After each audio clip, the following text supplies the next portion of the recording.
Corla. The government policy of hear no evil, see no evil in the schools is now unfortunately coming to fruition. I want to pay tribute to Vicky Barron, the principal of CBS Primary School in Wexford Town. They made the decision to close the school in the context whereby over 10% of their pupils had COVID. She made a point on the radio, very appropriately, that the HSE say this is not a school outbreak, but then what is it? It didn't come out of the walls. But incredibly, the school has now been pressurised by the department to reopen.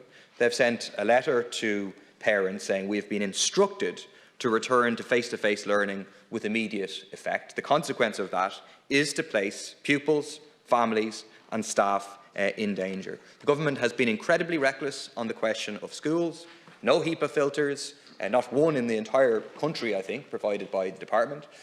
Not a CO2 monitor in every classroom, and then the terrible decision to stop contact tracing. So will you now heed the calls from the INTO and others to restart and expand contact tracing, to invest in ventilation and to invest in air filtration? Now, in terms of Deputy Murphy's question, I just have to reject very strongly his assertions that government has been, to quote, incredibly reckless re schools. I mean, you are the person who wanted zero COVID.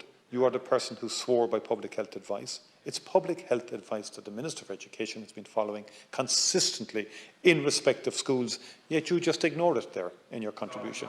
And you sort of say HSE and government. It's public health advice has informed the contact tracing decision. And public health advice will inform how each outbreak is dealt with. And when you say, for example, if it's not a school outbreak, what is it? Outbreaks happen in communities too. And if the public health advice are giving advice to principals, I can't second guess it. Neither should you second guess it, because you're not an expert in public health, Deputy, and you shouldn't pretend to be. Through the chair, and I think that's unwarranted to make the kind of comments that we hear no evil and we see no evil. Our fundamental objective, through the chair, has always been to get schools back because it's good for children.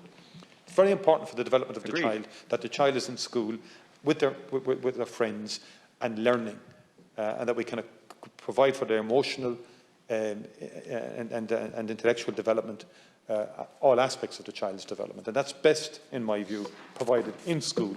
And we're taking every step we can, subject to public health advice, to make sure that happens. And that is, something we take very, very seriously.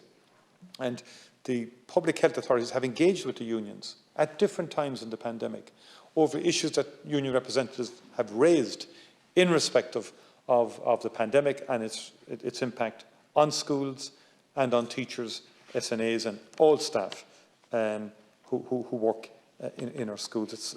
And that will remain the case. The Minister for Education has been absolutely adamant that she will abide by public health advice in respect of the pandemic and in respect of the protection of children, teachers and all the staff in education. Systems and so so, no, I said the Minister has also got advice in relation to ventilation.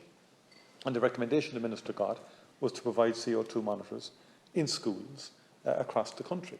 That has happened, and those CO2 monitors have been provided by the Minister.